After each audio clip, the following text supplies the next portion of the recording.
Bonjour à vous, les amis de Dieu, les merveilleux croyants du bon pasteur. Je vous aime, je vous revois avec toute la joie et toute la paix nécessaire. Le choc de la foi vivante en question, le scandale de la vérité libératrice en question. À partir d'aujourd'hui, nous aimerions voir avec vous ce qu'on appelle communément le bon psaume 23. Le bon psaume 23.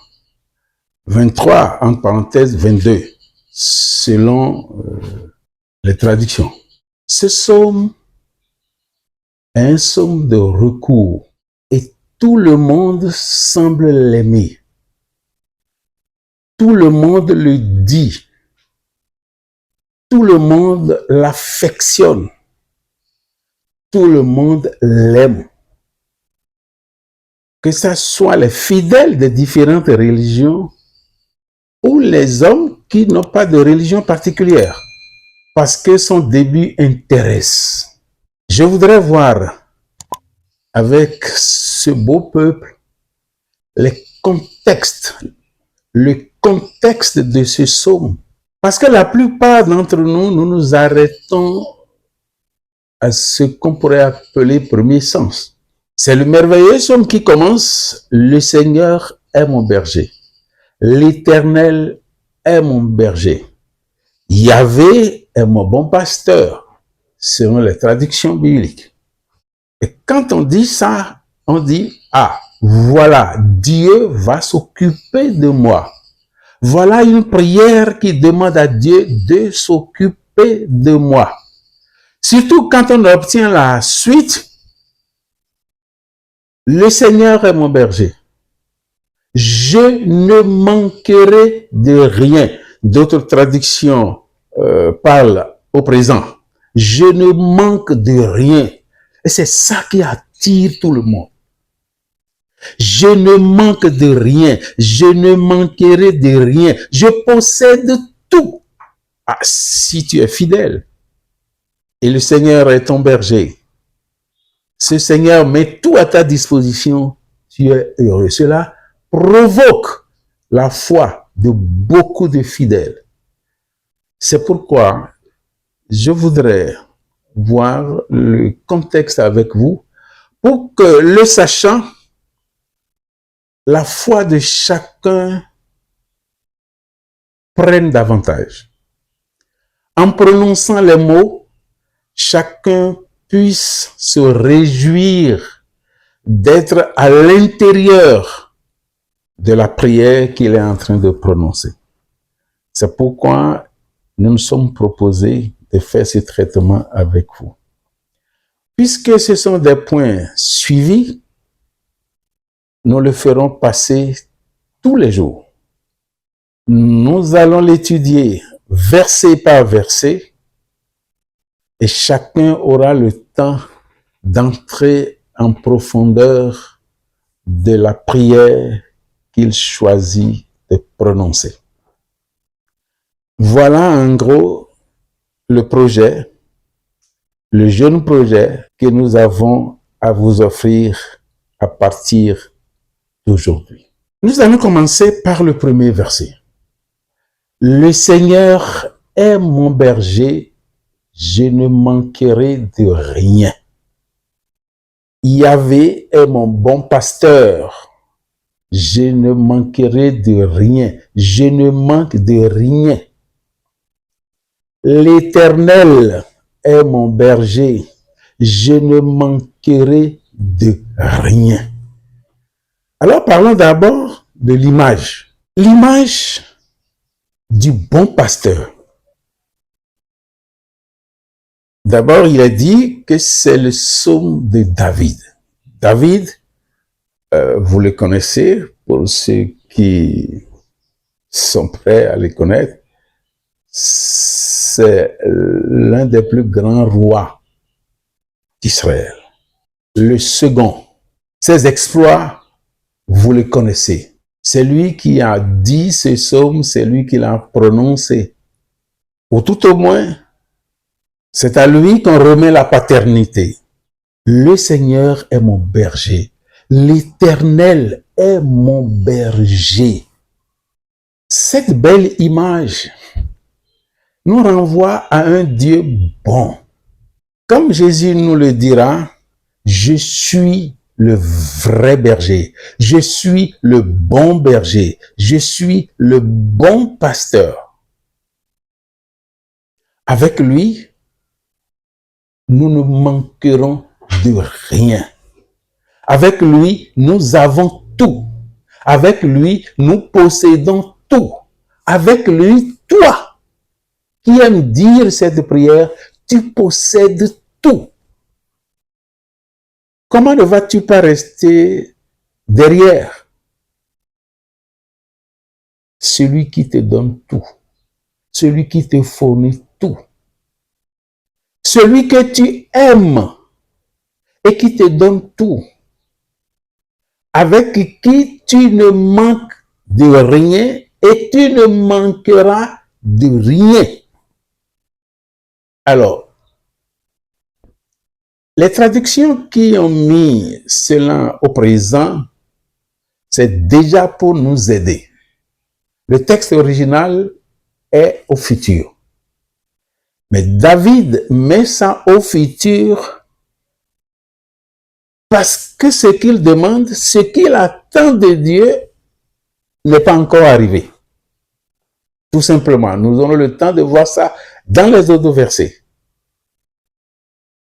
L'Éternel est mon berger, je ne manquerai de rien. Regardez un peu le contexte de cette phrase. L'Éternel est mon berger. Ceux qui utilisent éternel, vous voyez le sens du mot. Dieu infini, Dieu qui ne finit pas. On peut déjà y voir le buisson ardent. Donc c'est un nom, c'est une expression puissante. Alors, ceux qui utilisent la Bible de Jérusalem où Yahvé est employé, je me demande s'il faut dire encore quelque chose par rapport à ça. C'est le saint nom qui ne se prononce même pas chez les Juifs. Alors, Tom utilise le Seigneur avec S majuscule pour dire Dieu. Pour dire Dieu. Donc, c'est Dieu qui est ton berger. C'est Dieu qui est ton bon pasteur. Comment tu peux manquer de quelque chose? Non.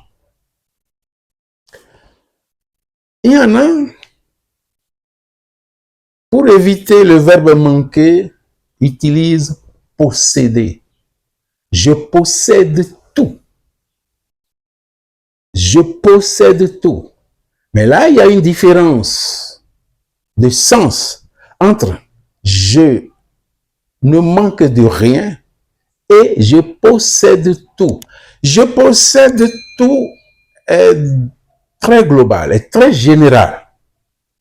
J'ai confiance en Dieu, voilà mon Dieu, il me donne tout, en même temps, j'ai l'assurance. Tandis que je ne manque de rien, envoie l'élan progressif de la confiance en Dieu. On voit l'élan progressif de la confiance en Dieu. J'en ai besoin, Dieu me sert. J'en ai besoin, Dieu me sert. Je demande, Dieu m'entend. Je demande, Dieu m'écoute, il me donne, je reçois. Mais nous avons déjà dit dans les émissions passées, c'est bon. Mais Dieu ne fonctionne pas comme ça. Dieu ne fonctionne pas comme ça. Dieu a déjà tout fait. Dieu a déjà mis tout à notre disposition. C'est à nous de nous arranger.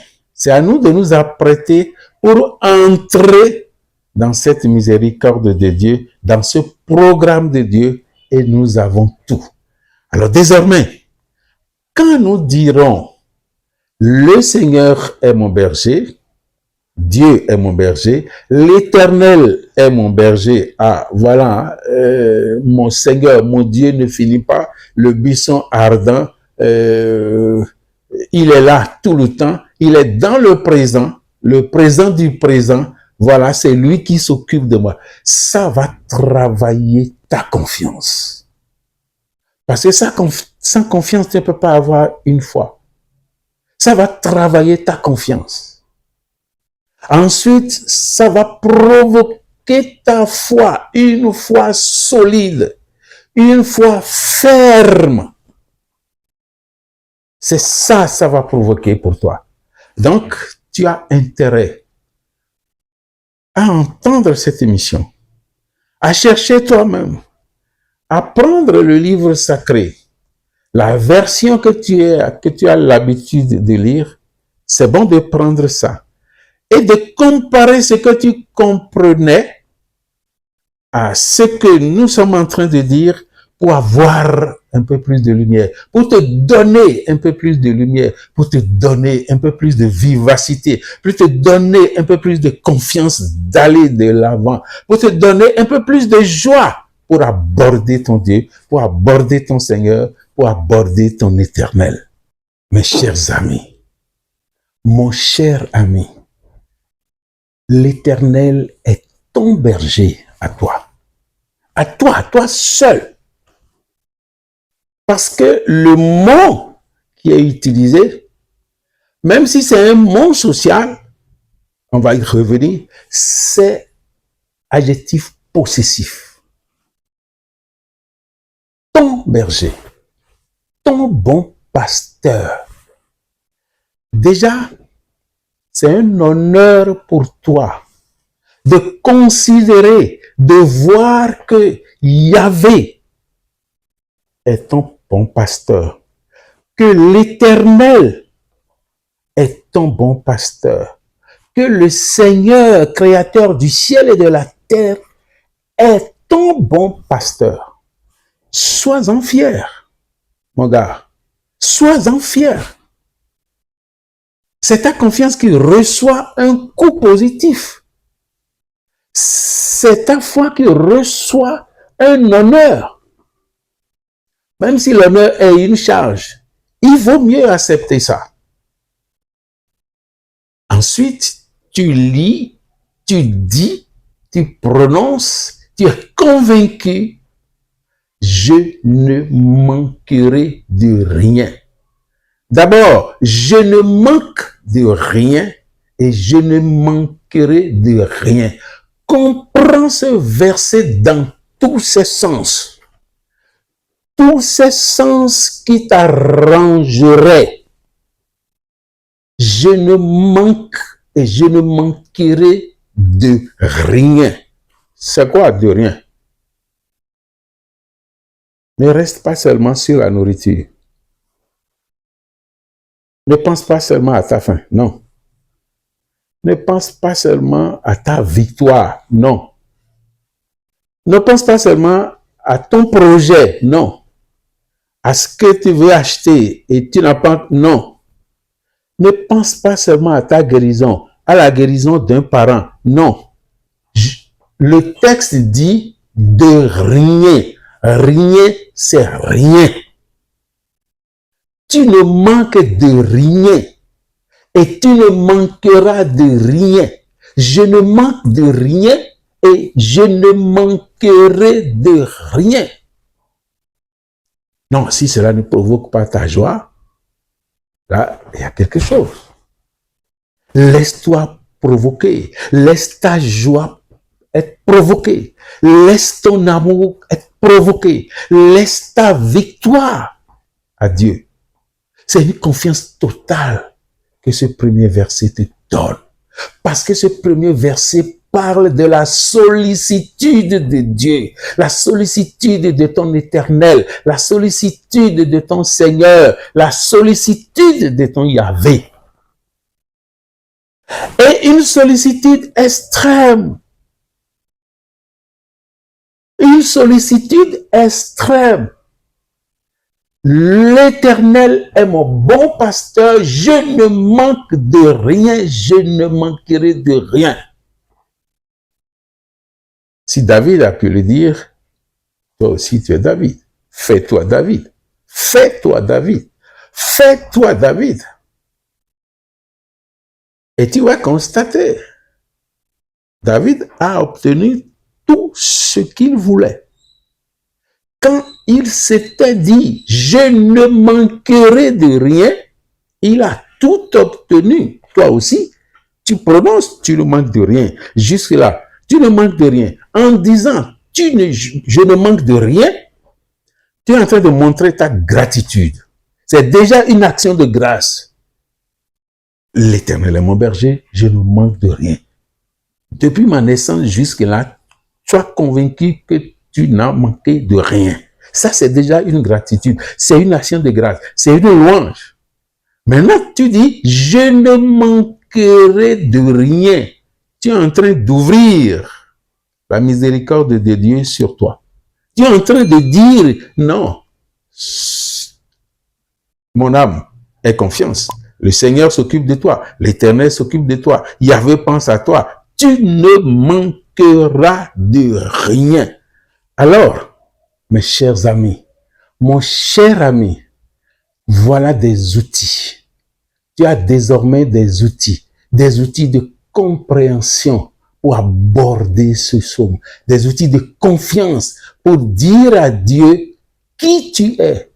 Tu es une brebis dans ses mains, une brebis devant lui, et il s'occupe de toi entièrement. Sois-en heureux. Le Seigneur est ton pourvoyeur, tu possèdes déjà tout. La foi du Christ, le Christ de la foi, la vérité de la foi en la vérité, comprenne qui pourra.